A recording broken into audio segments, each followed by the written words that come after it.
Right, well, we're going to kick off this next session. We are a little behind, like about 30 minutes, 30, maybe 40, close to 40. And but I'm not suggesting that speakers cut back on their time. We just have to be. I think we'll pick up a bit of time in the question and answer. The other thing is that a number of us have got to leave at 3 o'clock. I've got a car booked to get to the airport. So we're going to have to look at some alternative chairing of this session. But I think we'll cover on that, John. Just do a little bit of forewarning. Chris can do it after 3 when he returns. Okay, so our next session is about community health research activities and co-design, and it's a great pleasure to welcome Michelle Goldman, the CEO of Asthma Australia, to come up and talk with us. Now, Michelle's having supported the merger between the Asthma Foundation to form a stronger national body. She's leading the organisation in building a strong foundation and developing new approaches to changing the trajectory for people with asthma. And as we've talked a little bit earlier, it's quite a big task that we've got. This afternoon, Michelle's going to cover off on Aboriginal and Torres Strait Islander adults with asthma, a culturally safe mixed method inquiry into asthma influences. And I won't go on and talk about the study because I'm sure that she will. Michelle, over to you.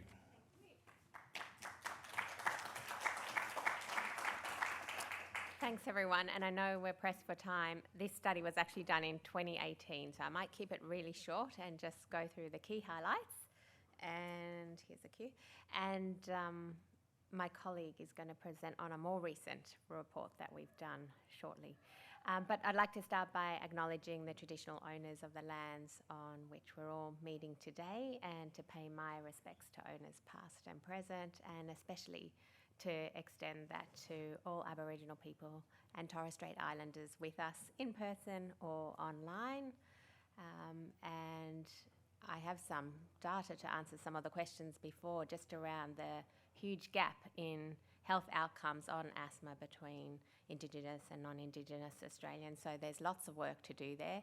It's no easy answer, and it's only through collaborations like this and partnerships where we can address the complexity together that we've got any hope for change. So I'm really inspired by the people that I've heard this morning, and really excited at the possibilities to collaborate going forward in the future. So we did a mixed method study. This was in 2018. It started with a comprehensive literature review, both in Australia and internationally, and then we ran semi-structured interviews through with 35 people who were recruited in 5 Aboriginal medical services in Inner West and Western Sydney. And I'll start off just by sharing some of the insights from the literature review, and then just skim quickly through some of the insights from the community surveys. But essentially we were looking at what are the barriers and enablers to facilitate better respiratory health and better asthma for Aboriginal and Torres Strait Islander people. And there were 4 key categories which emerged, and I'm just going to go through each of those. So in terms of culture, and we've spoken a lot about culture today, access to services was a key one which came up, which I'm sure everyone is quite familiar, but also the accessibility of services due to cultural barriers that might be in the way of people feeling comfortable and being able to engage in their healthcare. Health materials in linguistically and culturally accessible formats. I don't need to preach to this audience. Cultural interpretation of disease was a theme that came up. You can't just look at asthma in this case on its own. You need to understand the condition in the broader context in which the person is living their life, their knowledge, their belief systems, their family groups, land, etc.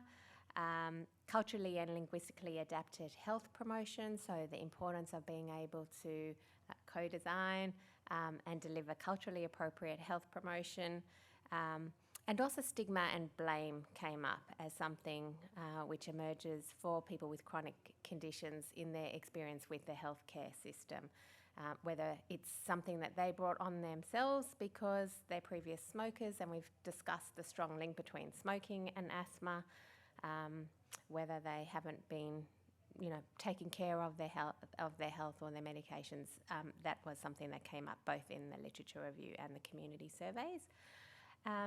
And this diagram, I think, explains where we are quite well. On the one hand, there was good results in terms of 90% of staff saying, 90% of participants saying on arrival, staff are polite and courteous, 86% saying their cultural and religious beliefs are respected, but you can see there that whilst there's a good foundation, there's lots of room for improvement in terms of engaging in culturally respectful ways. So 20% said they weren't given enough information.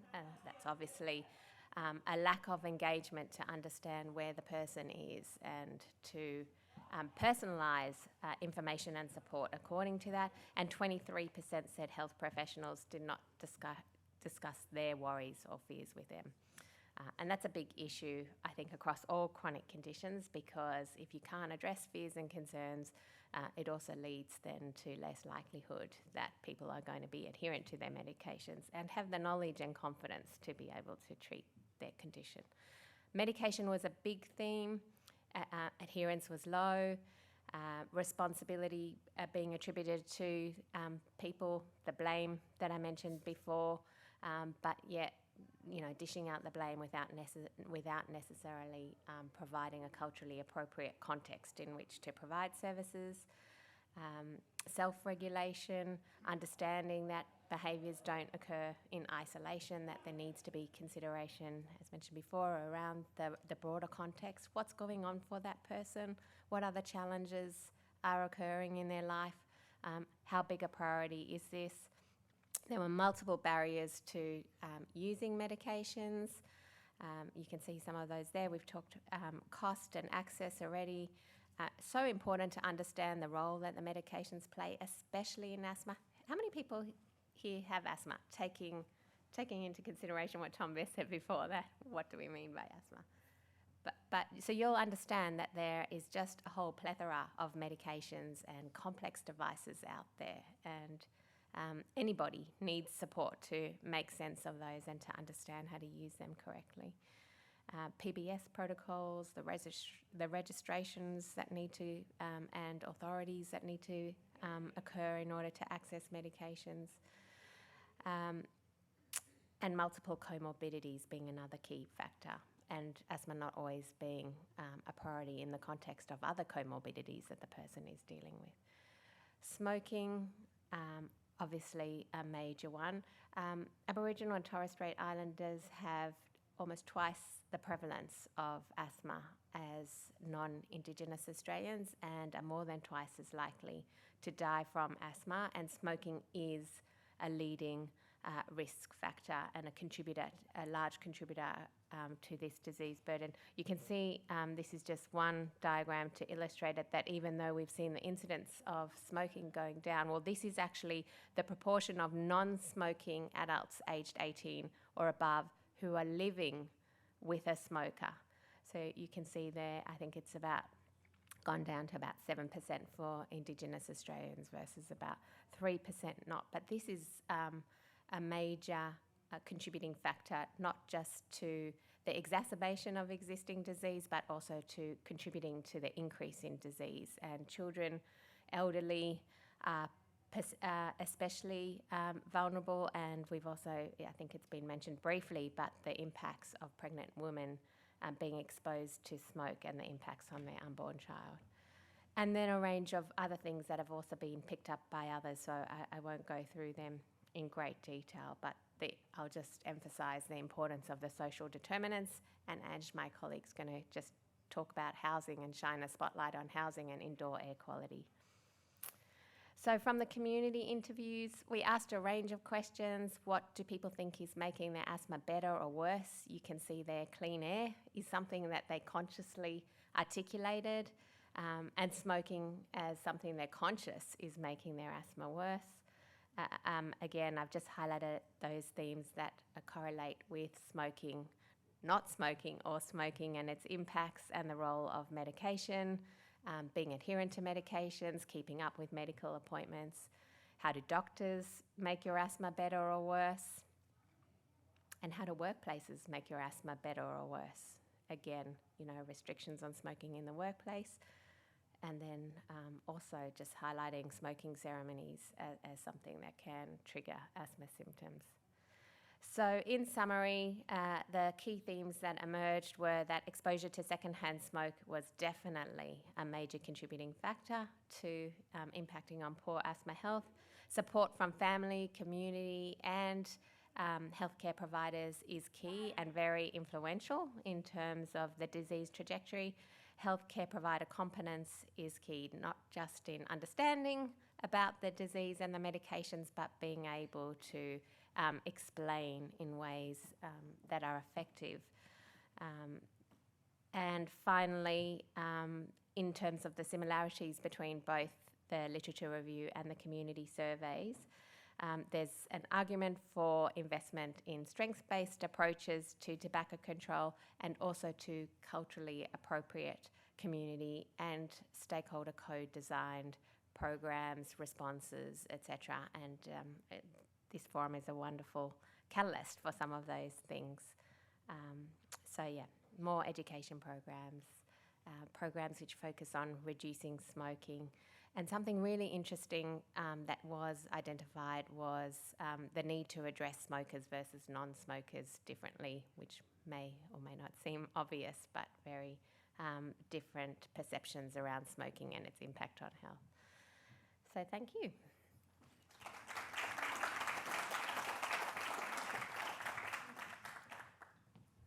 Thank you, Michelle, and so much on that one.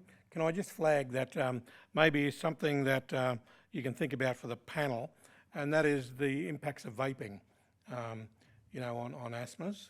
Something new, another carcinogen coming in to tickle the lungs, and so I think it's going to have a real big impact. And just another one on your slides where it was talking about reducing smoking.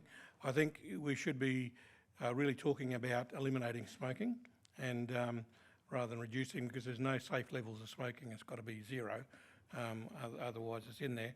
But also the emphasis, the preventative emphasis on not taking it up, and that's the educative process that we have with kids and non-smokers. Otherwise, really good, noting that it was 2013 data, and there's some other good ones. Oh yeah, before I move off it, if you haven't already, have a chat to Professor Ray Lovett at ANU with the Maiku study, which is looking at around about 12,500 Aboriginal people, and I don't think they're testing on asthmas, but they survey very regularly this cohort and on everything, particularly around smoking, so that might be a good one to follow up, just in case I forgot about it by the time we got to the panel. Okay, our next speaker is Donna Marie Palakiko, and Donna Marie is a native Hawaiian mother, and she's a health strategist, community-based researcher, another nurse doing a PhD, and assistant professor at the University of Hawaii, and also over here at Newcastle University. She's committed to addressing the social determinants of health amongst Indigenous peoples through the development of culturally safe health interventions, and has done a Fulbright scholarship looking at lung health and so forth. And so what she's going to do is present and talk about the issues that she confronted, the highlights about the co-design process when she did her Fulbright scholarship in addressing asthma inequalities amongst Indigenous peoples. Where is she? This is recording, so we're going to... Oh, okay. Donna Marie, sorry. Mahalo to the program organizers and John Skinner for the invitation to share with you my experiences of co-designing the work I undertook as part of my Fulbright postdoctoral fellowship at the University of Newcastle's Center of Excellence in Treatable Traits. I'd like to begin by acknowledging the traditional owners of the land on which we are on, and pay my respects to the elders past, present, and emerging. I extend that respect to all Indigenous peoples today.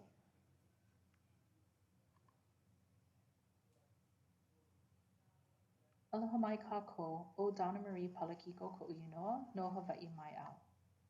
Hello everyone, my name is Donna Marie Palakiko and I am from Hawaii. This word cloud are some of the words which describe who I am. I am first and foremost a mother to my sons, Benjamin Peter and Stanley Iosepa, a daughter to my mother, a sister to my siblings, a friend, partner, and lover, as well as a nurse, educator, mentor, colleague, and leader. I am Manawahine. These words really set the tone for who I am and the work I do, which focuses on addressing Indigenous health inequities. Let me share with you a little bit about the co-design and engagement process I undertook while I planned my program of research here at the University of Newcastle. I worked on the project with Aboriginal researchers, Drs. Rhonda Wilson and Donna Hartz, to understand the concepts of what I would like to include, which was Indigenous approaches to research. So using some of the approaches like yarning circles.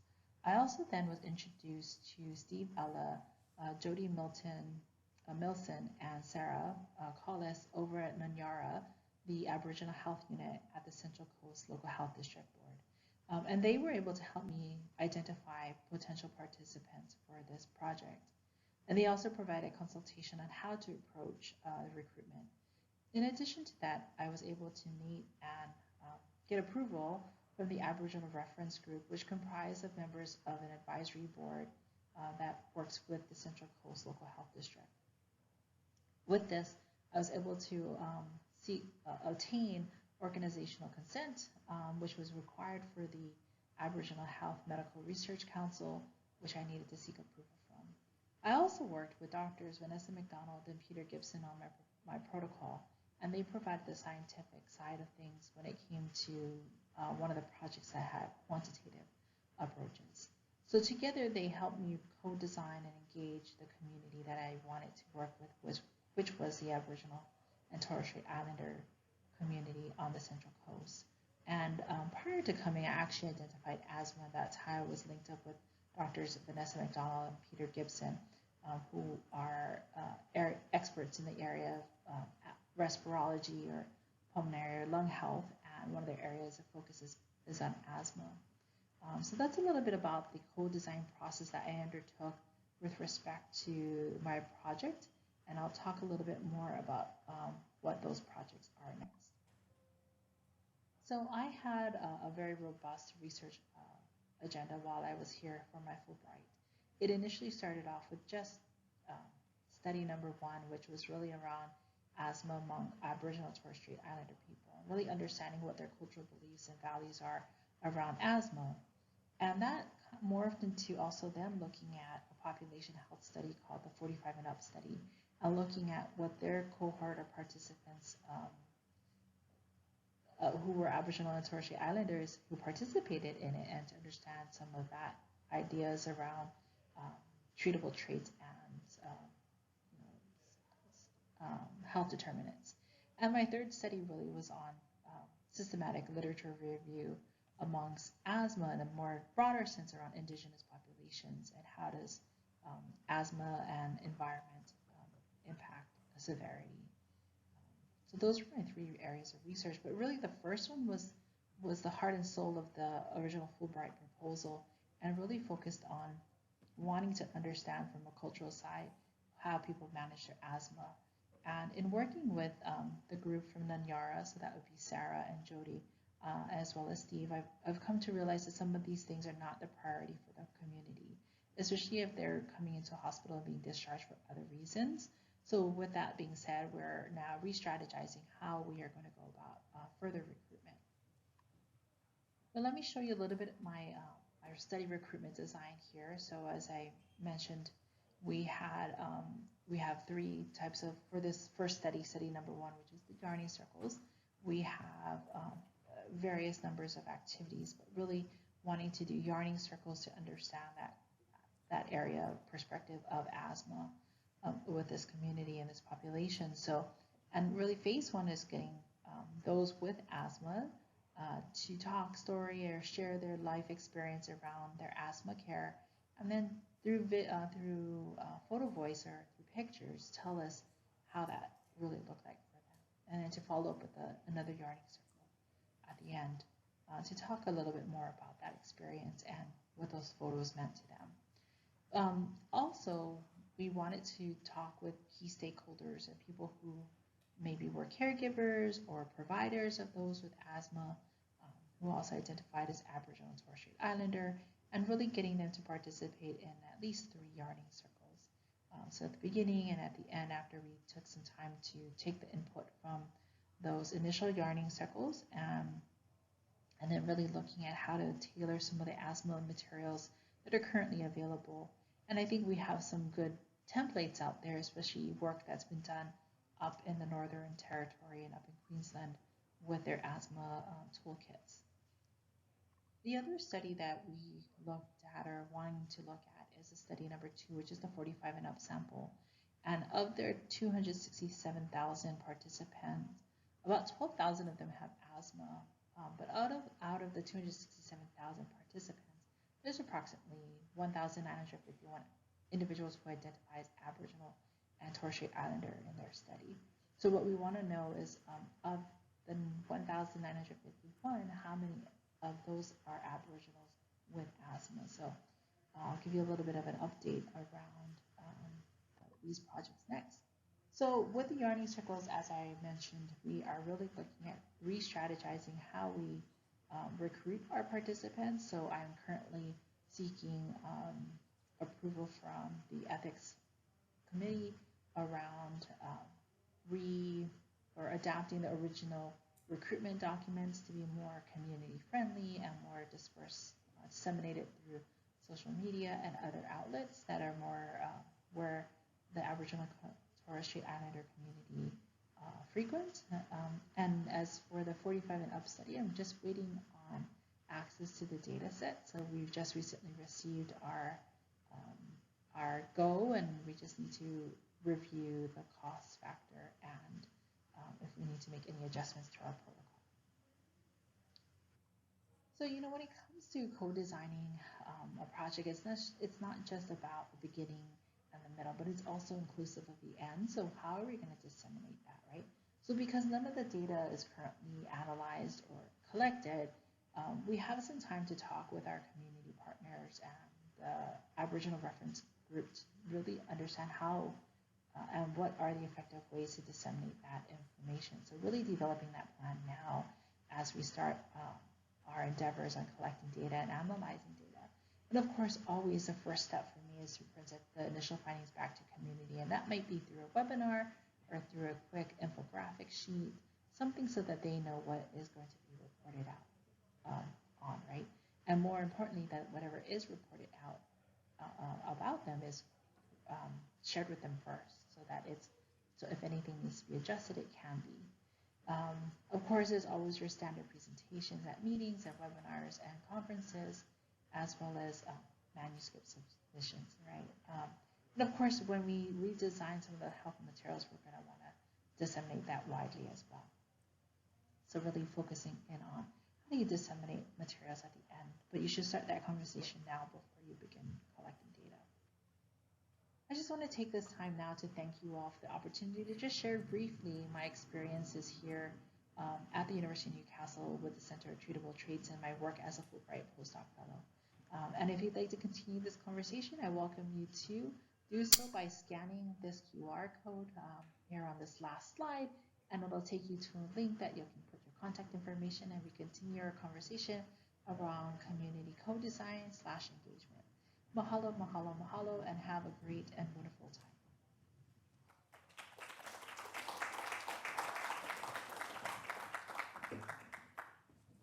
Well, thank you, Donna Marie, wherever you are. And yeah, that QR code might not work because it's got her photo down the bottom. But anyhow, I don't know if we can move that away, but it might work. No, that was excellent, and it's good to get a bit of an international perspective looking at it at Aboriginal Affairs anyhow. Our next speaker is Dr. Emily Stockings from the Matilda Centre at Uni of Sydney. And Emily is the program lead of smoking, vaping and mental health at the Matilda Centre. She has 13 years experience in tobacco control interventions amongst groups experiencing health disparities, including people living with severe mental illness, people of low socioeconomic status and Aboriginal Australians. And she's an expert consultant on vaping and is part of a larger team at Matilda working on school-based use-focused interventions for preventing vaping uptake, which is a critical issue we've got to look at the moment. An overview of the talk, which is most interesting. Docs gave my parents vapes to try get us kids back, addressing vaping amongst young Aboriginal Australians. Thank you, Emily. Thank you so much for the invitation to be here today. It's so lovely to be part of this community and to be welcome to country and to be part of the conversation. I really, really appreciate and value all the voices we've heard today. I hope I can add something interesting as well. I'd like to acknowledge the tradition of custodianship and law of country on which the University of Sydney campuses stand. We pay our respects to those who've cared and continue to care for country, and to acknowledge the lands we meet here today, the lands that have nurtured us, and the lands that have nurtured me, Wiradjuri, Awabakal, Darkinjung, and now Gadigal, and to remember that as we do our research. I will get to the quote towards the end of the talk. I'm going to be talking about addressing vaping among young Aboriginal Australians and kind of honing in on the co-design work that we do at Matilda Centre more broadly. The kind of ethos of what we do is to engage with people, hear their voices, integrate their voices into health promotion activities and roll those out in community. So it is interventions with Aboriginal Australians, not alongside with, we develop them together. Australia. We like to think we're lucky. We're pretty lucky. But when it comes to smokes and vapes, I don't know, we'll see how we go. There were early indications that Australia had kind of dodged this vaping epidemic. Is anyone in the room not familiar with e-cigarettes and what they are and what they look like? Just wave at me and I can do a bit of a background. But essentially, e-cigarettes were developed in the mid-2000s in China. The whole idea was that they delivered nicotine to your lungs without the need for burning tobacco. So the combustion of tobacco is one of the key elements that makes it so bad for our lungs, among other things. So these products appear on the market in China and they explode in the US and they explode in the UK. And we're here in Australia, we're going, yep, we've got it sorted. Our tobacco control has been pretty good. It's not going to be an issue here. And then, fast forward a few years later and here we are in the midst of really high rates of vaping uptake, particularly among young people, particularly among young Aboriginal kids. So we're now in it and we've got to work out how to get our way out of it. In 2017, and acknowledging that these data are getting pretty old now, 22% of First Nations secondary school students had tried vaping, and this is young as ages 12 through to 17. And from more recent data, this is from the Generation Vape study that you might be aware of that's run through the University of Sydney and the Cancer Institute. They found, and this is in ANZ JPH recently, that Aboriginal and Torres Strait Islander young people were 35% more likely to be vapers than non-Indigenous young people. So the increased risk of uptake of vapes seems to be mirroring the increased risk of smoking. So we're seeing this real parallel in these health risk behaviours and therefore increased risk. And I just link you there to the fact that our rates of vaping are comparable to the US and to the UK. The samples that we thought, it's out of control there, you can buy it at petrol stations, it's crazy. It is now the same situation here. We know that most of what young people vape is nicotine.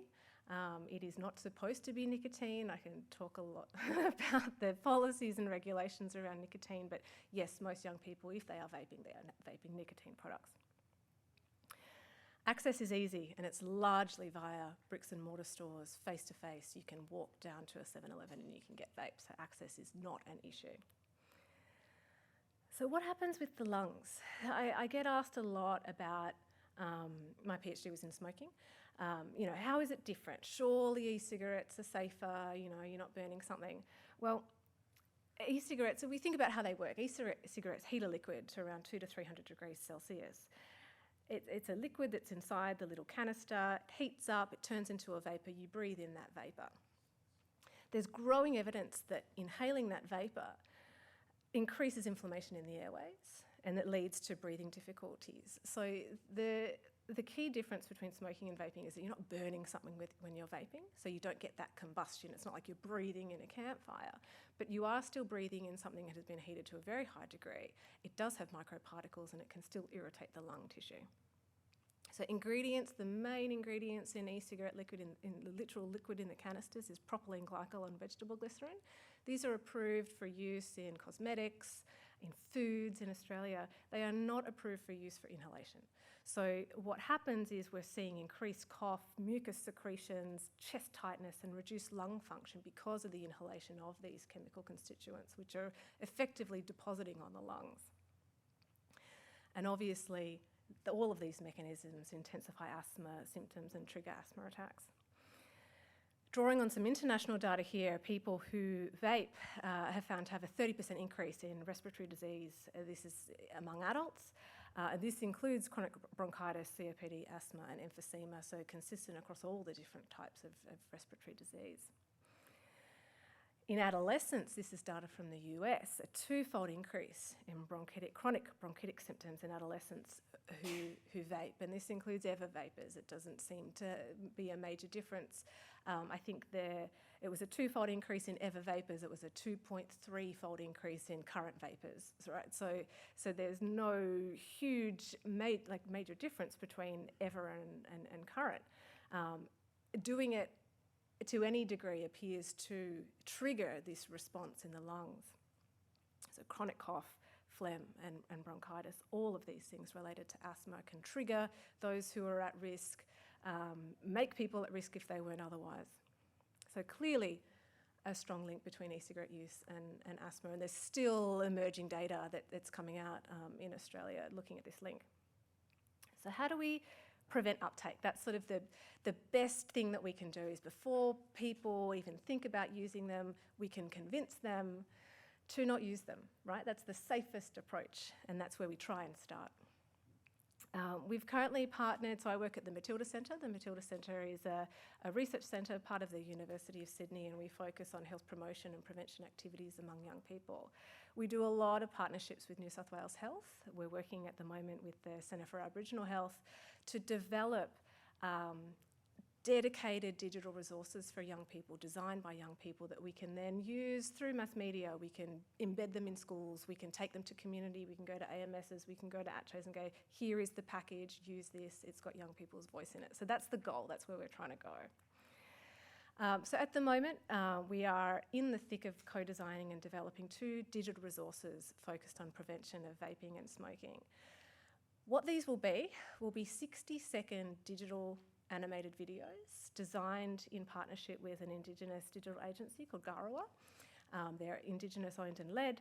We write a script that goes for 60 seconds and it has an animation that goes along with it. So it'll be engaging, it will be an Indigenous artist, it will literally have the voices of young people in it. We will use a young person as the voiceover for these animations. So one for vaping, one for smoking. So to get there, we've assembled an Aboriginal reference group of essentially key thinkers in the field. Are we covering all the bases? Are we getting everyone involved who we should get involved? We've got members of AHMRC, for example. And then we at Matilda try to make sure that if we are working with Aboriginal people, we have increased research capacity among Indigenous people in our work. So we have Aboriginal team members. Our focus group facilitator is a young Aboriginal man, Tariq, who's fantastic. We have a media and comms student who we linked up through Jirali, Taj, working with us. And we are getting an intern starting soon through the Aurora Foundation, because one of the things we really want to do is increase capacity so that that communities can then go and do this and have the capacity and skills themselves. We're currently in the process of conducting focus groups with young Aboriginal people aged 14 to 24 in metro, regional, And rural New South Wales, we just completed our first one a couple of weeks ago at Barang up on the Central Coast, which was fantastic, really engaging discussion, and it's really kicked off some ideas for how we're going to approach it. We had not had any preconceived ideas of what we wanted to do before this, purely ground up. Let's see what the young people say. We fed them no information. It was just a sit down. We had a yarn. We had a lot of muffins, and we had a chat, and it was really insightful. And as I mentioned, their voices will be incorporated into the script, which will form part of the package. And then there'll be fact sheets that go alongside that, and a literature review, which is all part of the package to New South Wales Health. Separately, Matilda Centre have a youth advisory board. So at the core of our co-design process is a group of 9 young people. They're representative of Australia-wide. We have 4 First Nations people out of that 9 at the moment. They're chosen and they sit on the board for a period of 2 years, and they attend meetings every month, and they respond to the calls for research, they identify research priorities, and if a project like this comes up, they're invited to comment on it. What do you think would be a good idea? How can we incorporate different perspectives? What would it look like? What would be terrible? What should we not do? So that is a standing group that we have for every project that we do at the Matilda Centre. We also have a youth engagement network, which is predominantly former members of the Youth Advisory Board. We call them the YAB, who are sort of in the several hundreds of people who are on the mailing list to go, hey, we're doing this thing on vaping. You can be involved if you want to. You don't have to. So we get their voices as well. I guess to give you a bit of an example, we've recently completed an animation in partnership with New South Wales Health, and this was through the Tobacco Control Unit, targeted at young people aged 16 to 24, talking about the impact of vaping on your brain, what happens when you get addicted to nicotine. So we worked with a really cool animation studio called Square Cell. They do things like, in COVID's still a thing, obviously, but when it was a big deal and you'd see all these different animations and it would be like a cell and things exploding, this is what they do. They do science-based animations for understanding. So we employed them, we got them to do this animation, and the script and the voiceover is young people that we engaged. So it's all about, this is what happens when you vape, this is where it goes, this is what happens in the brain. We're going to try and emulate that. It will look visually quite different for our animation, but this is the kind of thing that we're kind of going towards. We will conduct, this is the results of the animation I just showed you, so we do an evaluation afterwards to see if they were useful, if they liked them, and we found that after viewing these particular animations, there was a significant increase in the perceived harm associated with vaping at all levels, how frequent it is or not. I should also add that we don't just do focus groups in the start and then go on our merry way. We'll do a focus group, we write the script, we send that back to the focus group. We go, how is this looking? What sounds ridiculous? What are we missing here? And then we refine that. We get a draft, what we call a storyboard, which is like a black and white sketch. This is what we've got to now. Send that back to the focus group and the Youth Advisory Board. We get feedback and incorporate that through the whole process. So it's very iterative. So I just wanted to end on some of the early messages we're getting out of the focus groups that we ran at Barang. One of the things that the young kids, we had a mix, it was about 50-50 of vapers and non-vapers, and altogether it was like, it's got to be brutal. These things are insidious, they are everywhere, they look amazing, they taste like strawberry. There's no negative. You got to make a negative. So that's our task, to try and make a negative there. Got to be brutal. There were mentions of Brian, the man who's featured on the packages of cigarettes with the voice box and, the physical, they were like, yeah, we need a Brian for vaping. So we'll just do that. One thing that really struck me is, and going back to the quote, considering the approach in the context of intergenerational trauma and other substance use. So one member stated that Fax now, encouraged his parents to vape because it's better than smoke. At least it's better than that, and you might get your kids back. It's like, why? Why should the standards for health be different, be lower in Aboriginal communities. We need to consider that, yes, they're coming from a totally different risk background, but the principles and the science that we apply is the best possible we can. That really struck me, and it just sort of sent that message home of, yes, we're looking at a different baseline here. Smoking is incredibly common, but why should not every person have the ability and opportunity to quit and have the best possible lung health they can? And on that note, the influence of family, peers and communities. So thinking about these young people in the context of which they live, particularly for our regional, for our rural groups. We'll be working out in Walgett and further out in community. Smoking is still significantly higher. It's still normal. We need to be thinking about that. We can't just go, it's bad for your lungs. They know that. We've got to go the step further and understand that they're going home to parents who smoke. Smokes are available. We've got to be thinking about that in that context. You know, it's not the same as a kid who's in the eastern suburbs of Sydney who hasn't seen a real cigarette for years. You know, it's really different. So these were the things that really struck me and were early feedback from focus groups, and we're going to try and incorporate that in our first draft script and be in touch with young people again in the next coming weeks. Watch this space. We're going to do all of this by the middle of the year. So we'll see how we go. I think that's it for me. Thank you.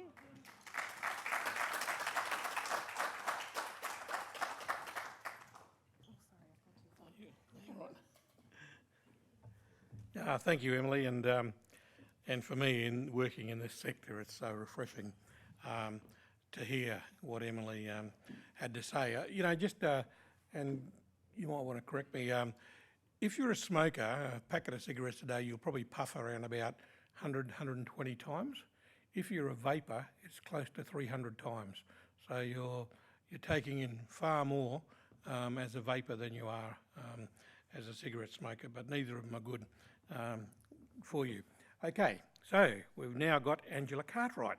And Angela is the Public Affairs Specialist with a background in public policy, advocacy and communications. She manages policy for Asthma Australia, leading the organisation's strategic policy development, which aims to address the impacts of air quality, climate change and housing on asthma. So it's going to be talking all about housing, health and asthma.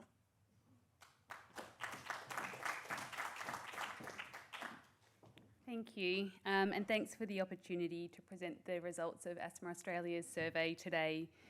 I'm sure I don't need to explain to anyone here that housing is a critical cultural and social determinant of health, but it's really informed us taking on this survey and the area of housing more broadly as a priority.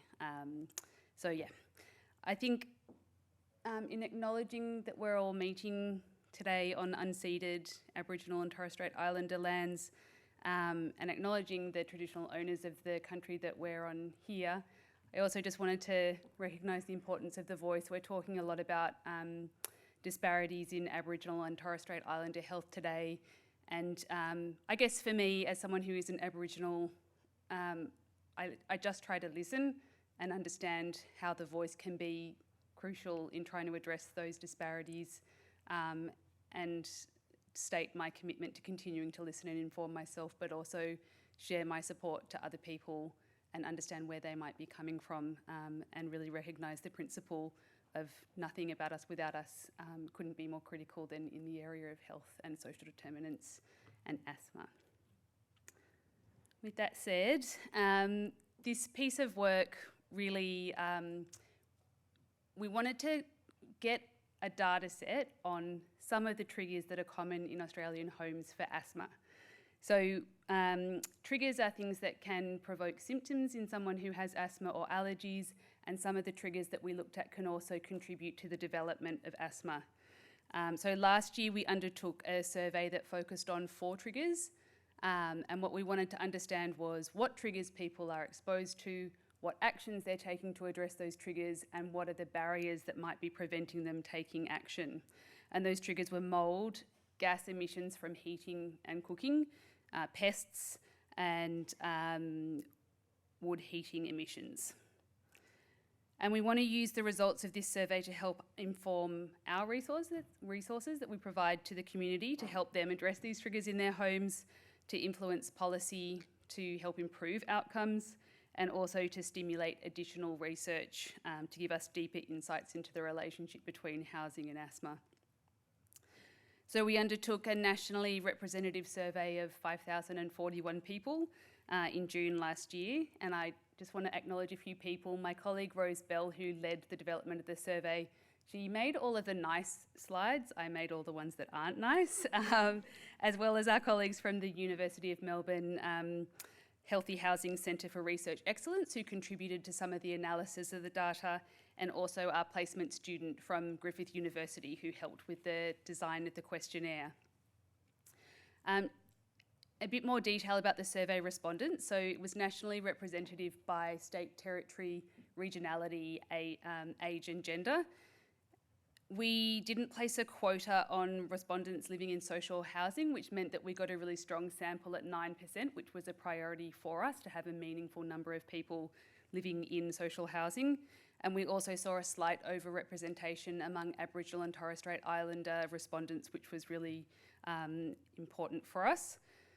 But we did identify in our research design that a quantitative survey might not be the best way to get deep data in terms of the relationship between housing and asthma for Aboriginal and Torres Strait Islanders in Australia. So we identified that further research and collaboration might be necessary to develop those insights. And we would love to hear from anyone here or online about your research or insights around housing and asthma. But with that being said, I will share some of the findings. Two of the key findings just overall were quite shocking to us. So the first one was that homes just aren't safe places for all Australians, particularly for people with asthma or allergies, and that this didn't vary between whether someone was in their own home, renting or living in social housing. So these numbers were pretty much the same across those three categories. So we found that nearly all Australians agreed that having good air quality inside their home was important to them, but 1/4 said they were either not happy or unsure about the quality of the air inside their homes. And when we asked people who had said they have asthma or allergies about their symptoms, 3 in 10 of both categories, asthma and allergies, reported that their symptoms were usually or sometimes worse after spending time in their homes. So another key finding was that many Australians are exposed to asthma triggers in their home, and I think we already knew that a lot of people were exposed to triggers, but putting the numbers on it was a little shocking. We did do this survey in June last year, so 50% of people having mould or dampness in their home might not be surprising given the way that last year was for a lot of us, and 34% reported mould. Nearly half of Australians use gas for cooking. 7% use unflued gas heating, which was a bit shocking to us, and 13% use wood heating. And just as a note, we asked people what was their what sources of heating did they use regularly, so they could choose more than one. So that number is a little higher than some estimates, probably because it covers off of people who have multiple heating sources. And 70% of people had pests in the previous 12 months, and we gave as examples mice, spiders, ants, cockroaches, and dust mites. So we also found that some people were more likely to be exposed to pests, mould and emissions from unflued gas heating. This survey has quite a lot of data in it. Our report is available if anyone wants to look into those findings in more detail. But I will speak in more detail, obviously, to the findings for Aboriginal and Torres Strait Islander people. So when it comes to cooking and heating, we looked at cooktop type and also type of heating. So we found what we were concerned about here was that wood heaters can emit harmful substances into the home. We were focused on indoor air quality here, but of course we recognise that wood heaters are also a major source of outdoor air pollution in a lot of areas. And with gas cooktops and heaters, they release nitrogen dioxide and other toxic substances into the home, which can trigger asthma symptoms and also contribute to the development of asthma. Unflued gas heatings are more toxic than fluid gas heatings, and their recommendation is to open a window or a door when you're using them, which isn't particularly effective to heat your home. We found overall that, as I said, nearly half of Australians have a gas cooktop and 41% have an electric cooktop. Just 7% have induction or combination. And as I mentioned, 13% of respondents use a wood heater, with in total around 15% saying they regularly used either flued or unflued gas heating. Now, positively, we found that Aboriginal and Torres Strait Islander people are less likely to have gas cooktops. However, they are more likely to have wood heaters and unflued gas heaters, and the proportions are there. In terms of actions and barriers, we found that Aboriginal and Torres Strait Islander people are more likely to take action to reduce emissions while cooking, so that's things like opening windows, but we're less likely to report having a range hood that works or that vents to the outside, which is critical to reduce the emissions from a gas cooktop if you have one, and also the particulate emissions that come from certain cooking processes. We also found that Aboriginal and Torres Strait Islander people were more likely to take actions while using wood or unflued gas heaters, such as opening windows and doors. But again, they were more likely to report facing barriers to taking action. So this is a theme that's come through. We see higher exposure, higher action, but higher barriers. So the intention is there to take action, but the barriers are also there. In terms of mould and dampness, over 1/3 of respondents reported having mould or damp in their home, which is concerning because mould can grow in poorly ventilated or poorly maintained homes, and no amount of mould is considered safe for health. So exposure to even a small amount of mould can irritate the airways and trigger an allergic response, which can lead to asthma flare-ups and other health problems. And while we found that mould and dampness were common across the population, again, they were much more common among Aboriginal and Torres Strait Islander respondents. Even though, again, these respondents were more likely to report taking action regularly to remove or prevent mould. And again, more likely to report facing barriers, and those barriers were things like not owning the property, cost, not knowing what to do, or not having time. And on the last trigger that we looked at, pests, we're concerned about pests because certain pests are sources of airborne allergens that can cause allergic reactions and trigger asthma flare-ups. And dust mites in particular are a common trigger for asthma and are associated with an increased risk of asthma for children. And while our survey found that the majority of respondents overall reported the presence of pests in the previous 12 months, again, Aboriginal and Torres Strait Islander people were far more likely to report the presence of pests and also taking regular action to reduce pests. And in terms of barriers, we heard things like not being concerned, so not thinking it was a problem, the cost of taking action, not owning the property, and not knowing what to do. So I don't know that any of this will necessarily be surprising, but it provides, I guess, some quantification around the magnitude of the problem, and for us, some directions for where further research might go to better understand how these issues are experienced in communities. We've identified some policy implications, which are across the board implications, and we're in the process now of developing a housing and asthma position statement, which will go more deeply into policy recommendations. So the things that we're looking at are government financial support schemes to assist low-income households. We think they should be focused on priority populations, which would include Aboriginal and Torres Strait Islander people, as well as people with asthma. We think there should be support for the costs of electrification, including shifting away from wood heaters, access to renewable energy sources, and the cost of HEPA air filters. We also want to see incentives for landlords to improve the health of homes, as well as investment in social housing to improve the quality and health of social housing dwellings, and education programs to raise awareness of healthy homes for both the general population and for priority groups. And we want to see improved building standards for new homes. So we hope that these survey findings will help to stimulate discussion and provide opportunities for us to support work that other organisations are doing. And I would really appreciate hearing from anyone attending the forum if you are interested in collaborating in any of these areas or finding out more about the survey. Thank you.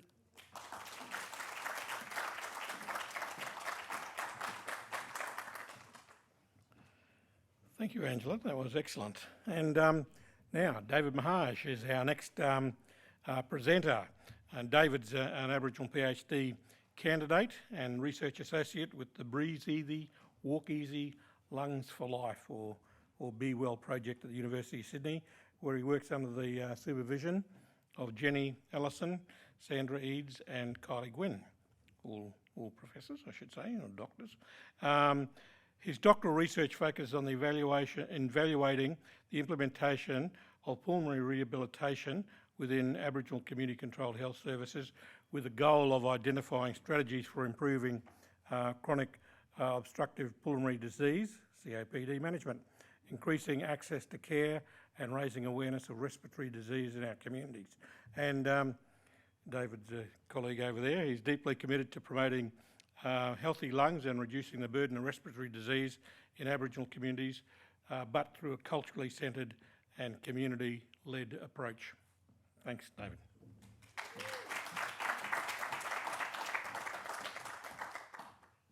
Thank you so much for that, Tom.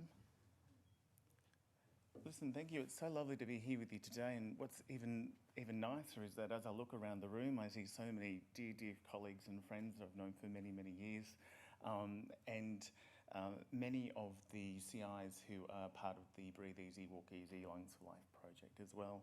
So thank you for the opportunity to raise the profile of the Breathe Easy, Walk Easy, Lungs for Life project. I too would like to acknowledge the traditional custodians of the lands in which we meet on. I'd like to pay my respects to elders past, present, emerging, and Aboriginal people with us here today. I'd also like to acknowledge the lands in which I live and work, the lands of the Gadigal people of the Eora Nation. My family originate from the Bigambul Nation in Queensland, and I grew up in the central west of New South Wales on Wiradjuri Nation, where I began my career in Aboriginal health, and then later I went and worked for the Ministry of Health with the Centre for Aboriginal Health and Aboriginal Evidence and Evaluation before joining the University of Sydney in 2018, as mentioned, under the supervision of Professor Jennifer Allison for the Breathe Easy, Walk Easy, Lungs for Life project. So the aim of that project, as Uncle Tom mentioned, is about the evaluation of pulmonary rehabilitation within Aboriginal community-controlled health services within New South Wales.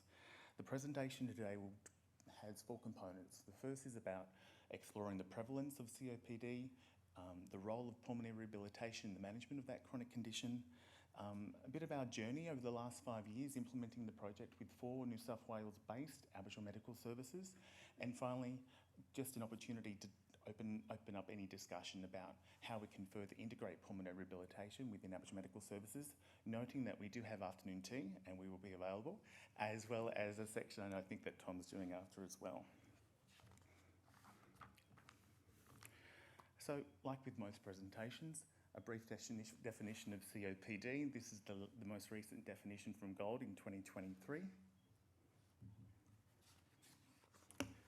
So in Australia, we've got about 1.5 million Australians that have COPD, but the statistics for Aboriginal people are much more stark. We've got a prevalence of COPD, which is 2.5 times that of other Australians, a mortality rate of 3 times in the national average, and hospitalisation rates for COPD 5 times that of other Australians. And COPD is the most common cause of potentially preventable hospital admissions for Aboriginal and Torres Strait Islander peoples. And over the last several years, between I think it is 2014-15 to 2018-19, we've had the increase is getting more, and the gap between Aboriginal and non-Aboriginal people are getting wider for hospitalisations for COPD. So, for those that may not know, pulmonary rehabilitation is a supervised, individually designed exercise and education training. A standard program would last about 8 weeks. It would occur for twice a week, usually for an hour, and it incorporates both strength and endurance training, and also incorporates, very importantly, an education component. And I've just provided a brief overview of some of the information that would normally be incorporated into a standard program, such as how the lungs work, what COPD is, medications, action plans, really important, how to manage breathlessness, healthy eating, and managing anxiety and depression. So, pulmonary rehabilitation. We actually have really high evidence around the effectiveness of pulmonary rehabilitation. It is recommended as best practice management in COPD guidelines. It's considered the most effective non-pharmacological evidence-based intervention for COPD. We've got level 1 evidence for its ability to increase exercise capacity, quality of life, reduce hospital admissions and mortality. Unfortunately, there's quite limited access to pulmonary rehabilitation. In the general population alone, it's sitting around 2%, and for Aboriginal people, it's estimated to be a lot worse. There is one published study for pulmonary rehabilitation, and that's within an Aboriginal medical service based in Tasmania. And we completed a literature review that looked at the outcomes of pulmonary rehabilitation for Indigenous peoples in Australia, New Zealand, North America, America and Canada. And we could only find one study that had outcomes specifically related to First Nations peoples. A little bit about the Breathe Easy, Walk Easy, Get Your Lungs for Life project. So it is funded through the National Health and Medical Research Council, through the Global Alliance for Chronic Diseases. It utilises implementation science, and it's guided by the Knowledge to Action framework, which you can see here, which uses existing knowledge that we have around guidelines, COPDX, within mainstream populations, and we are attempting to apply that knowledge to Aboriginal and Torres Strait Islander peoples. We're working really closely with 4 Aboriginal medical services and really exploring the barriers to access, awareness and building workforce capabilities around pulmonary rehabilitation and COPD with those 4 AMSs. The range of supports that are provided include capacity building, so we hold a 2-day workshop for the project itself, as well as follow-up support. We fund a certificate for and allied health assistance for Aboriginal health workers, work very closely with the workforce on building research skills, provide support in community engagement, particularly around community awareness days, huge events where there's an opportunity to case find, to educate, to engage with communities, to consult with leaders in that space about the delivery and implementation of the project, as well as working very closely with the Aboriginal health workers who form a key component of the clinical team.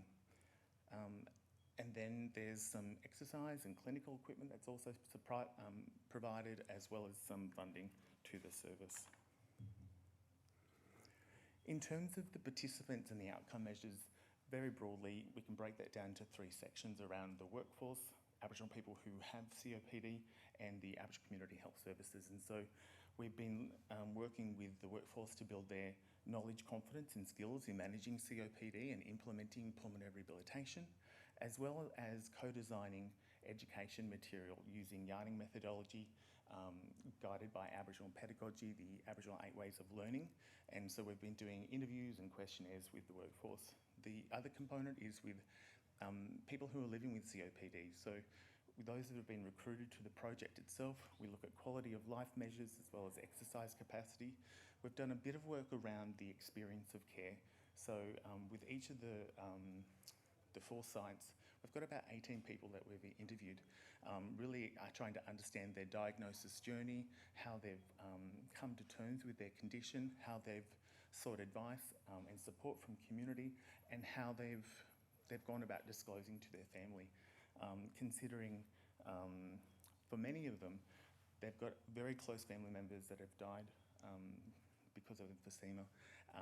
But what was really fascinating is that the level of knowledge and awareness of the condition, despite family members dying, was really low. We also do some interviews with them about their experience of participating in the project, and then the last component for Aboriginal people with COPD is looking at their hospital admissions pre and post project, so that's 12 months before and after.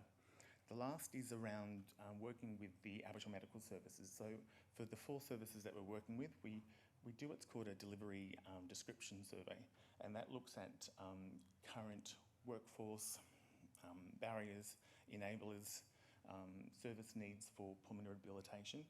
And we took the opportunity to extend that to all Aboriginal medical services in New South Wales. We have started the project with, a really, really great understanding of pulmonary rehabilitation within mainstream services. But what we've done now is try and build our knowledge and scan the environment much more deeply to get a a deeper, much more comprehensive understanding of the infrastructure, workforce needs, and the capabilities of Aboriginal Medical Services to start delivering pulmonary rehabilitation if they're interested. So, as I was saying before, lots of knowledge around what COPD is, but for Aboriginal people, our experience has been that's not really available. They don't really have that, and so that's kind of blank for them. The next is about the benefit of pulmonary rehabilitation, access to pulmonary rehabilitations, which are culturally safe, provided in culturally safe environments, and unfortunately, that's also quite blank at this point in time. And the last is when Aboriginal people are talking about COPD, they don't see it as a condition that they're able to manage. They associate it very closely with death.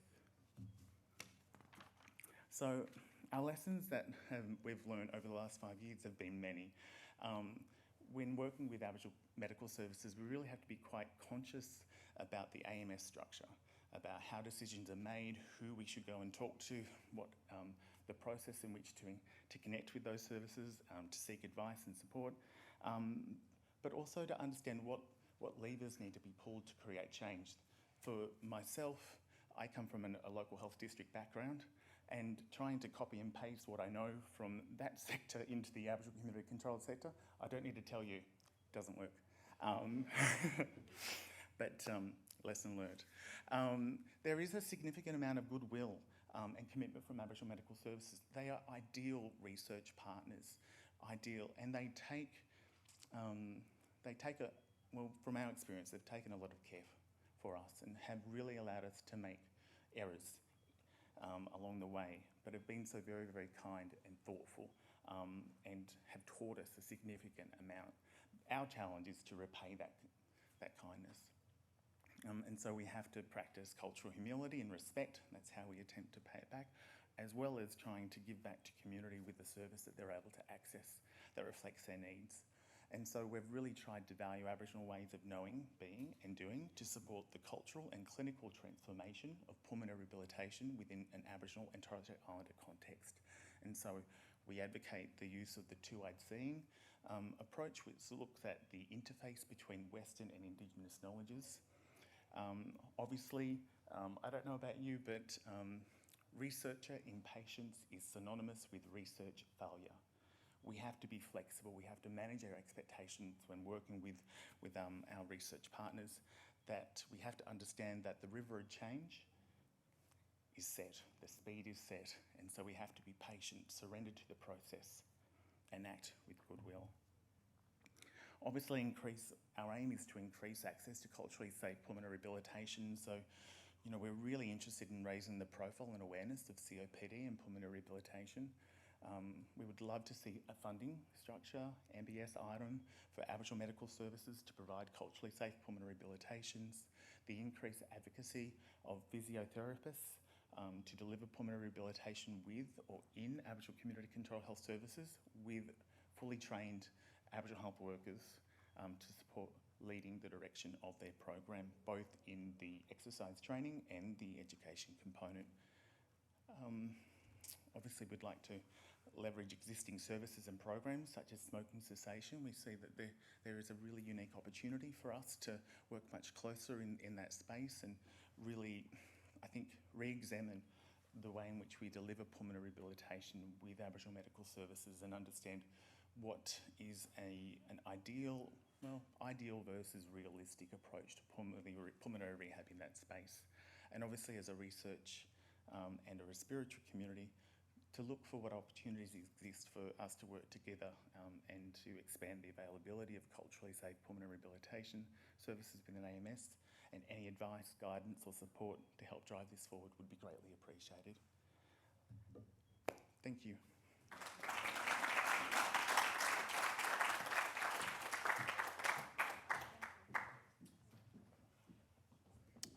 Thank you, David. Well, folks, I think we're going to have a bit of a panel session. So can I invite the panellists down?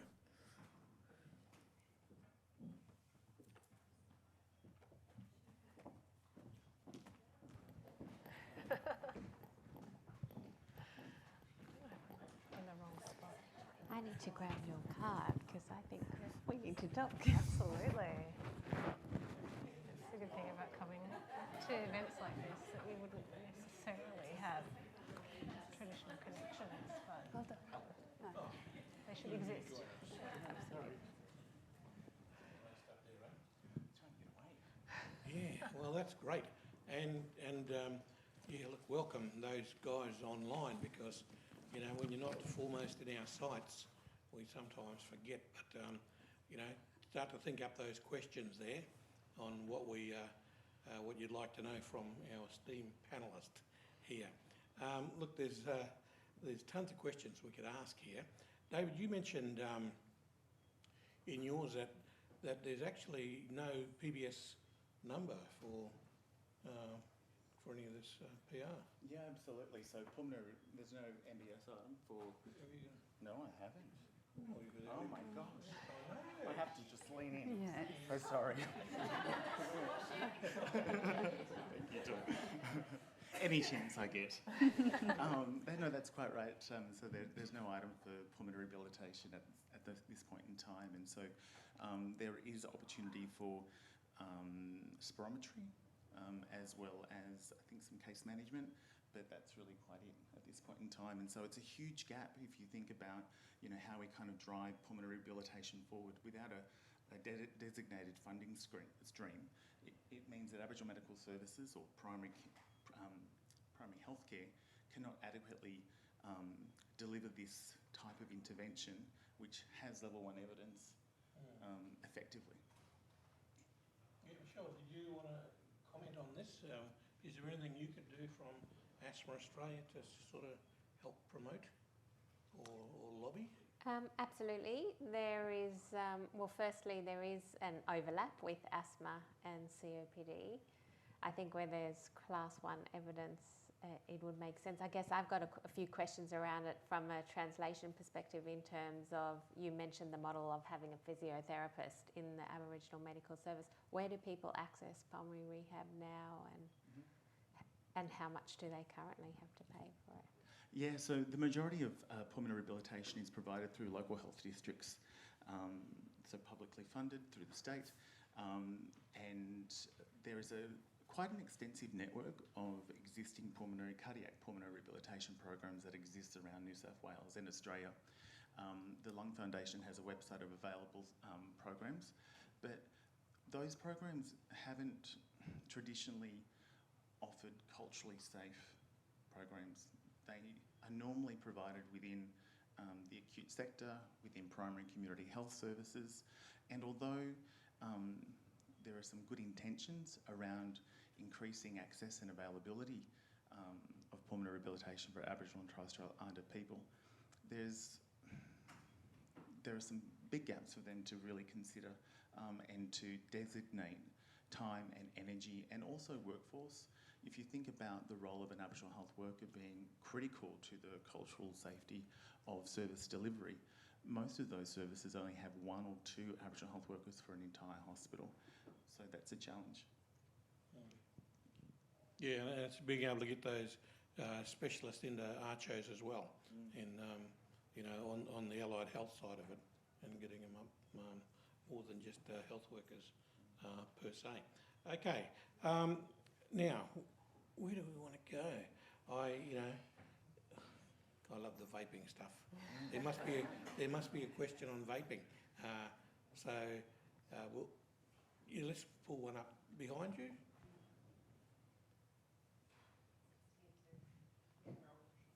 Oh yeah, sorry. Yeah, no, thank you. That was so informative. But it was quite telling because, like, I pick up my son from high school, and you know, kids just smoke. They just vape, and I was like, you know, like, is it different to smoking because you would sort of hide or something? Well, we would when we were younger, but like with the vaping, they do it out. So it was telling when it was like, you know, the narrative around. Oh, well, about the quote from docs, and even when you hear people talk about vaping, and they say, "Oh no, it's better than smoking," and it's a trend, it's a trendy thing, you know, like that recreational drug. They'd say, "Oh, it's a recreational drug" or something like that. But I did commend all your work. So is that campaign or that narrative going out to sort of counteract that false narrative? That's right. I think one of the challenges we're up against is how normalised vaping has become. In Australia, our tobacco control efforts have been so effective at denormalising combustible cigarettes. You know, imagine if someone lit up a cigarette in this room. You'd be like, what is going on?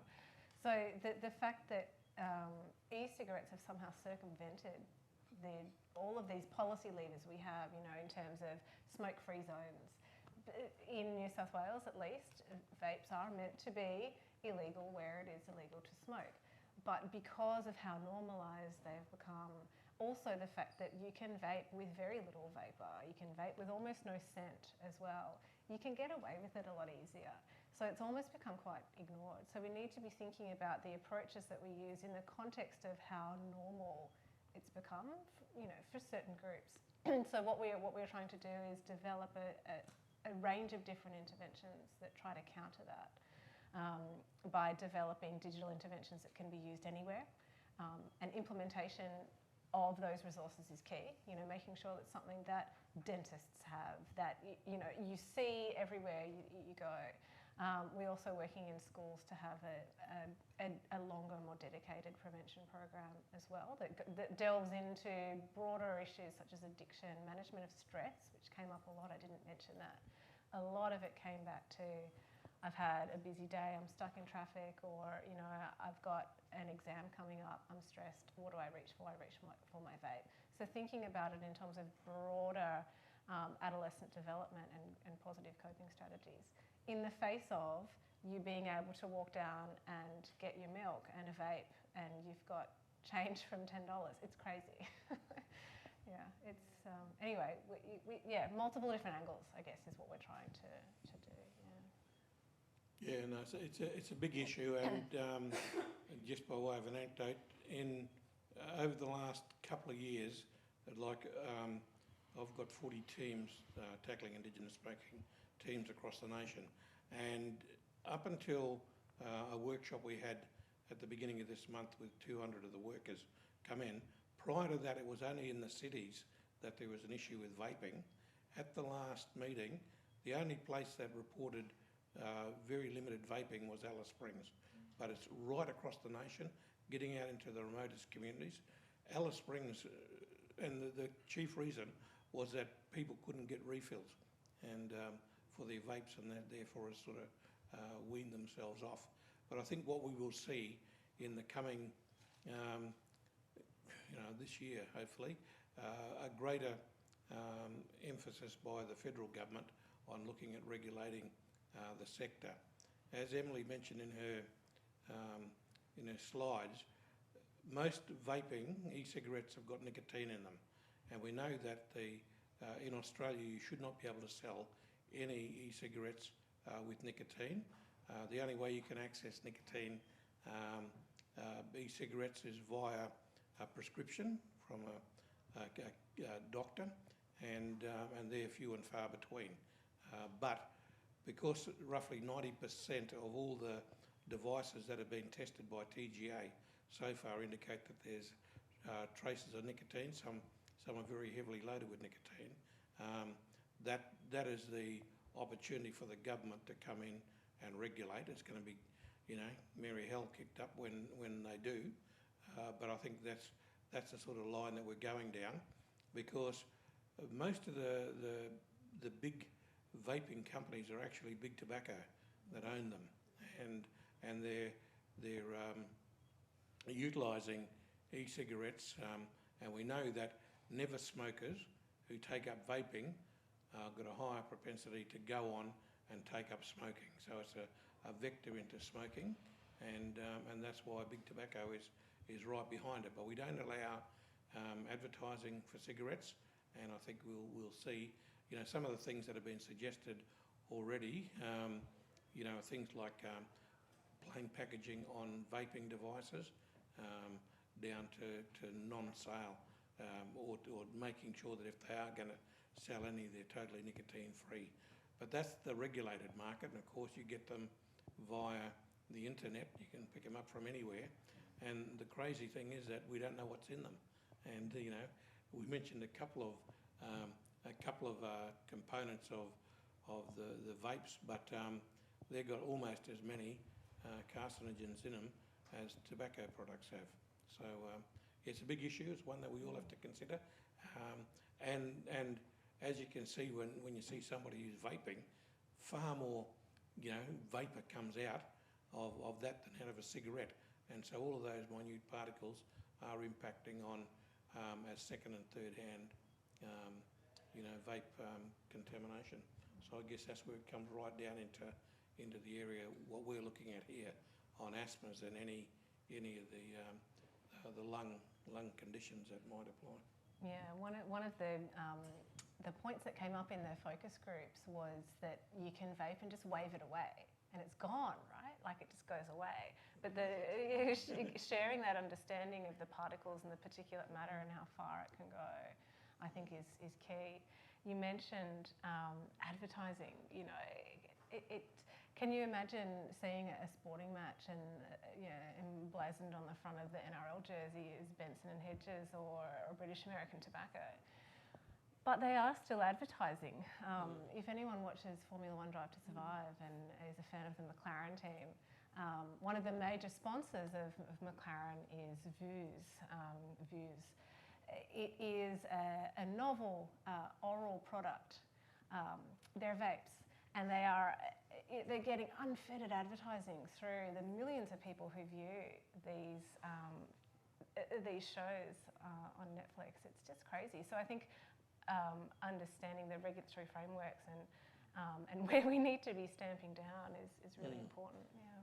Well, South Australia's, I think they're open for another 3 weeks for public submissions that Minister Picton just called for a week or so ago.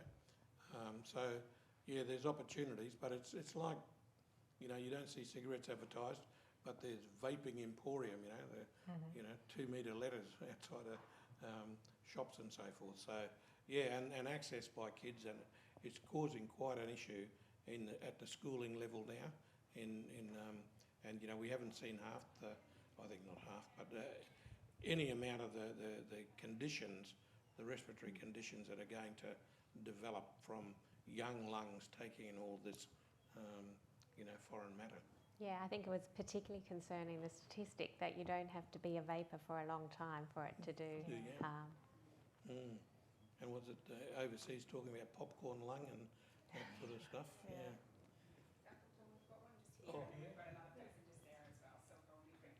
I'll try and be quick. Thank you for the wonderful talks today. I heard this afternoon in every talk the word co-design, and I just wanted to ask a practical question. When you think of co-design from an organisational and research perspective, you're thinking of time, right, and resources. I just wanted to ask, how do you authentically draw upon, you know, really valuing the voices of First Nations peoples beyond what you would normally do if you were just consulting, which is, you know, you give them a voucher or fee-for-service type thing. I just wanted to see if you embed remuneration policies or anything like that for pure co-design in any of the research or campaigns that you run. I'm happy to go first. I should start by saying that Asthma Australia is at the very early stages of its journey in terms of working in deep and authentic ways with Aboriginal people and communities. And we recognise that that's not something that we can do ourselves or profess to know too much about. So we've taken baby steps over the course of the last year. We've been developing our Reflect RAP, which has now been approved by Reconciliation Australia.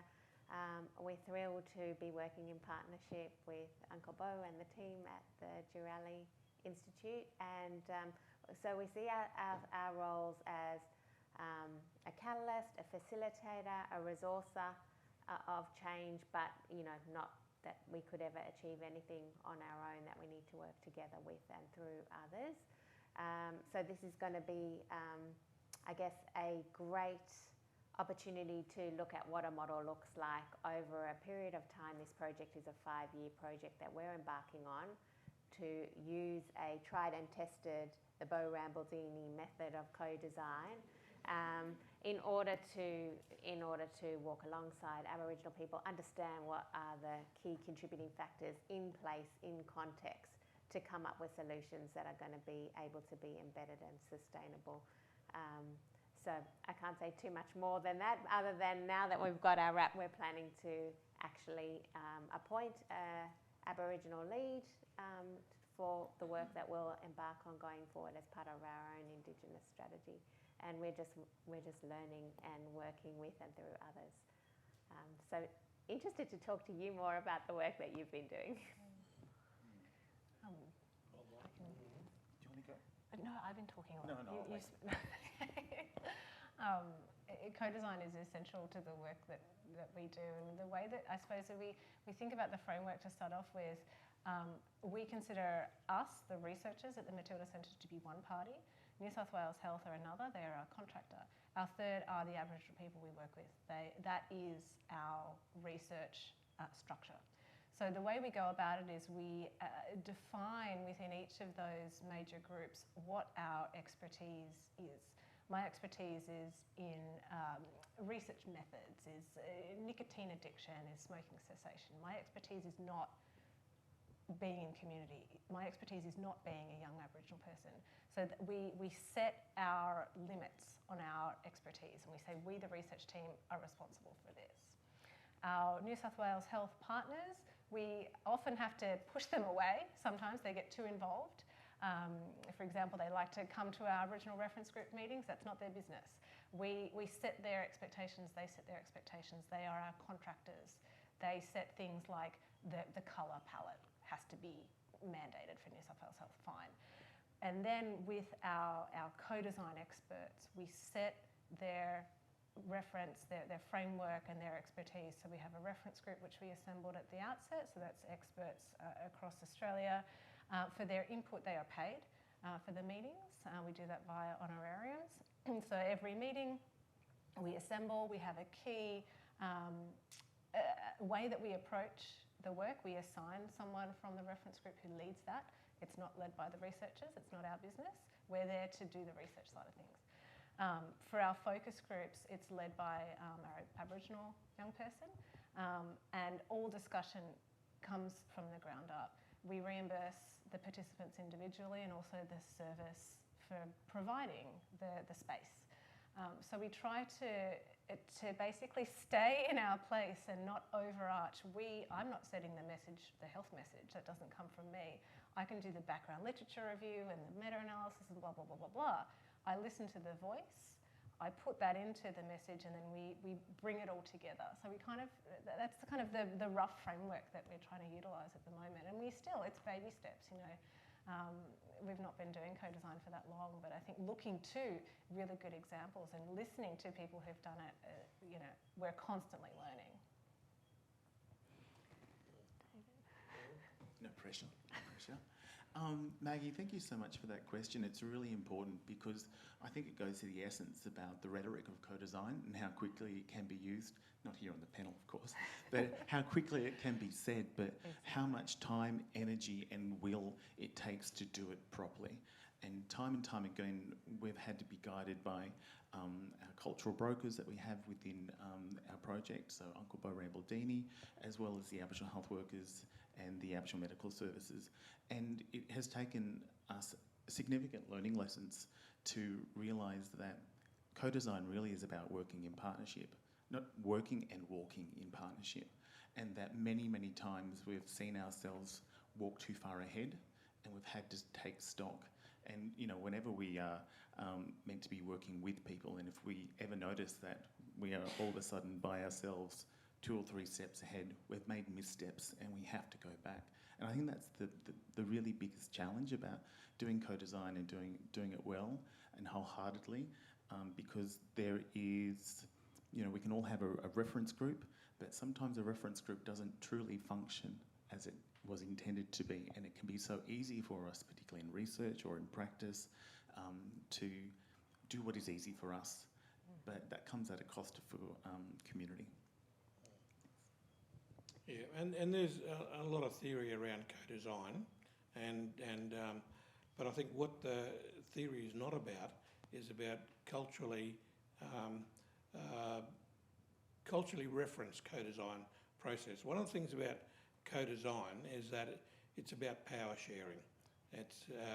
And that is that, you know, the non-Indigenous parties have got a power share with the Indigenous parties in this process, but equally important is about listening and hearing what people have got to say, and not having the non-Indigenous party having a veto over what an Indigenous person is. And we talk about privileging Indigenous voices, which is important, but that's not the essence of co-design.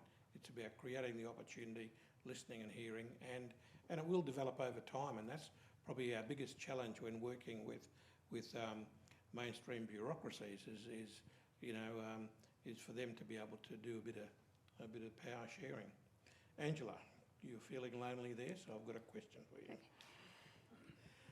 You talk about pests in your presentation. I was wondering whether you've done any research, or whether there's been any research done on pets, and particularly dogs and cats in the home, and what that might have an impact in relation to asthma. We do. We try to avoid it a little bit because there's strong feelings on both sides, for and against, among people with asthma. We do know from their research that early exposure to pets in the home is protective against asthma, but if you don't have that early exposure, then later exposure can be a causal factor for developing asthma. So it's kind of, depending on the circumstances, it can be protective or not. We thought about putting it in this survey, but part of the challenge with this survey was we were maxed out in terms of the length of the survey. We had to cut things, and we needed kind of easily definable triggers to ask people questions about. And so we've identified it as an area for possible future research. I think the challenge is in terms of housing, multi-unit dwellings have been a big concern because it's an instance where you're not in control of exposure, in particular I think in social housing. Again, there's associations with pet ownership and positive mental health outcomes. Mental health is associated with asthma as well. So it's a really challenging space to say what would we recommend coming out of it. And even when you own your own home, pet dander can remain in the home for months after a person has moved out. Yeah. So I think where we might end up going with it is to say, one of the things we want to do is develop a healthy asthma home guide. And part of that will be, having no carpeted floors, having proper window treatments that don't harbour the dander and the pet products in them, rather than saying you should or shouldn't have pets, for example, in multi-unit dwellings. Yeah, it's potentially a big issue, and even in overcrowded housing in remote communities where they might be just single dwellings, but you've got the dog or the cat sleeping with you, the same animal that's been outside and rolling in the dirt and so forth.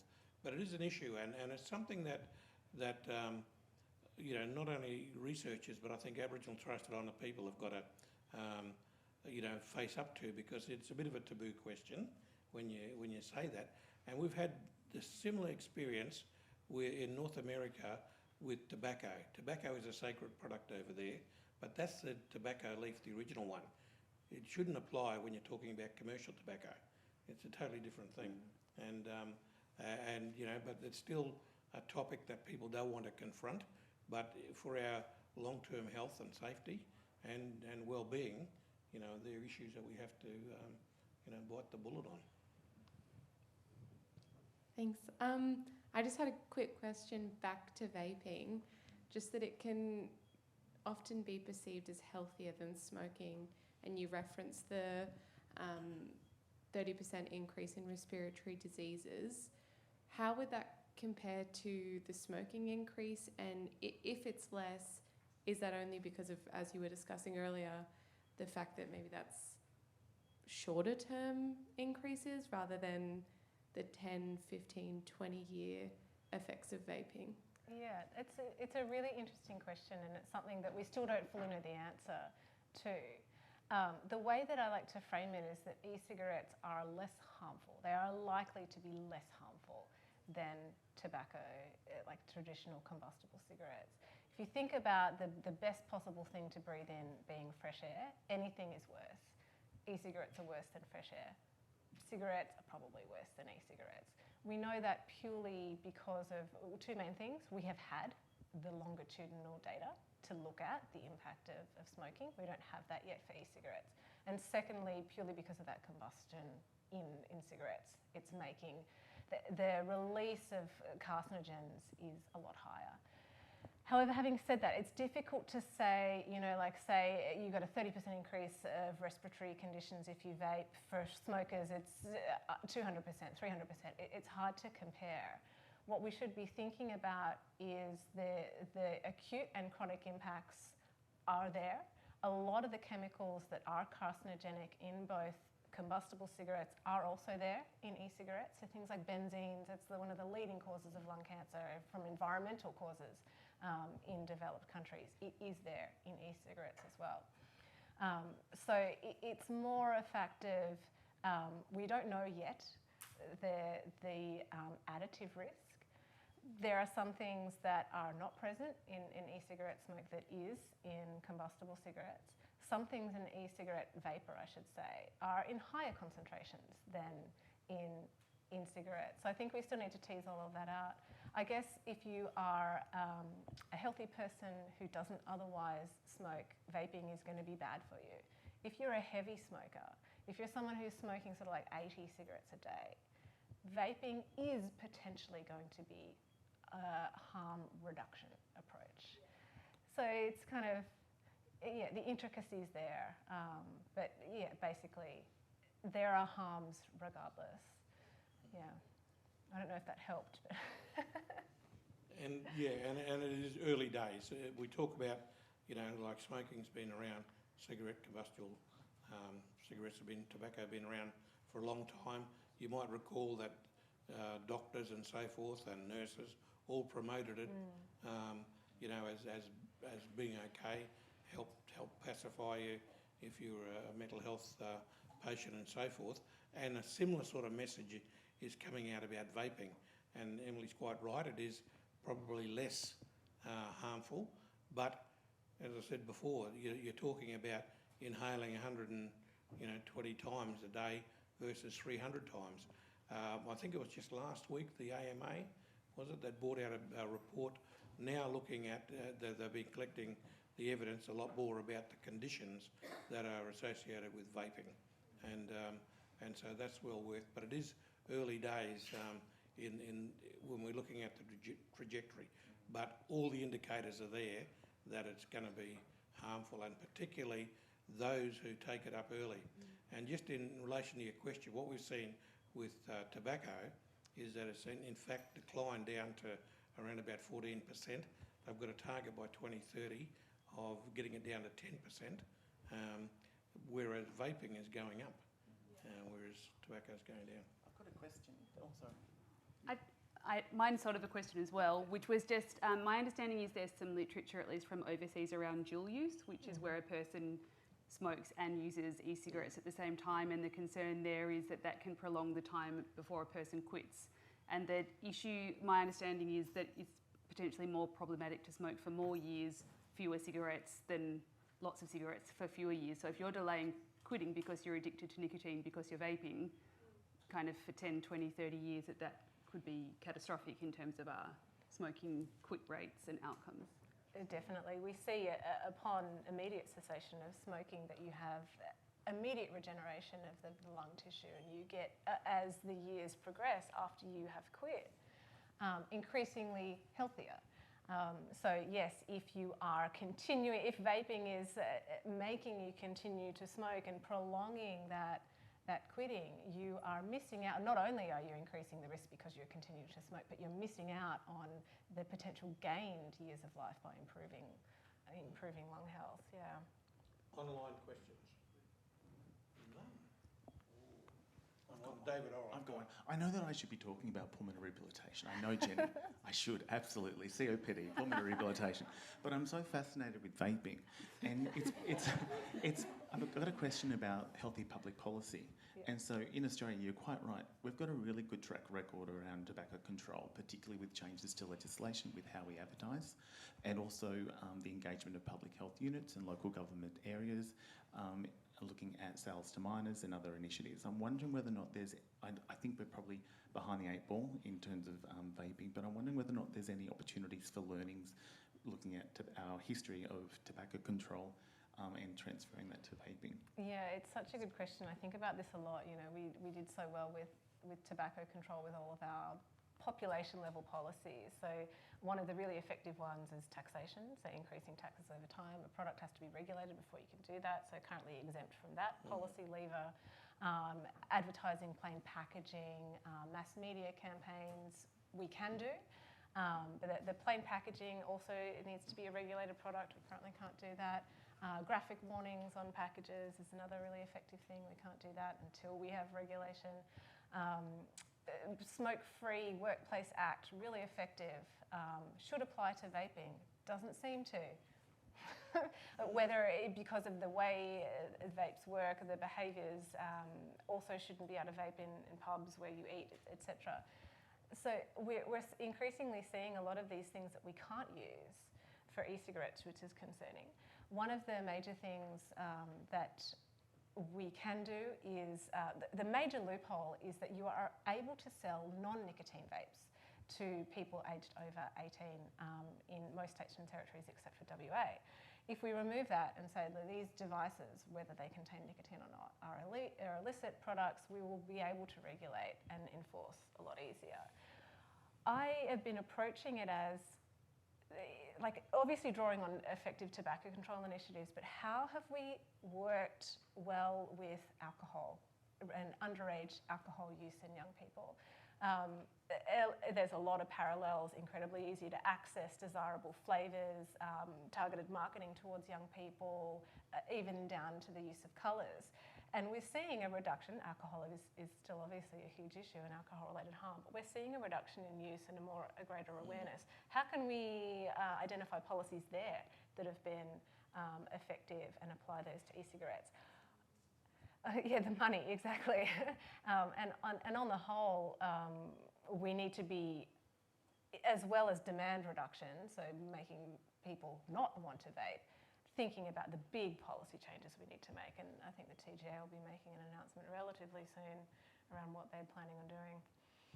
Yeah, good point. I think TGA will have a role to play, but it'll be as much the minister and legislation. I think just watch the space. It's all going to come out in the coming, within this year, I'd imagine. We're going to have to wrap up unless there's a last pressing question. I think we're going to wrap up, but we're going to have more questions a little bit later because we've got to make sure that you get to your plane. And Yes, I've got graduation tonight. So everything that's happened today, we just want to make sure that doesn't actually change. But we know that there's so many people that have so many really great questions. So don't forget, in the networking time that you've got here, please have a yarn. Everyone's right here and easily accessible, and there's so many collaborations that can actually be born out of this. So have that time to kind of have a yarn and have a bit of a chat. Can we thank our panel, please?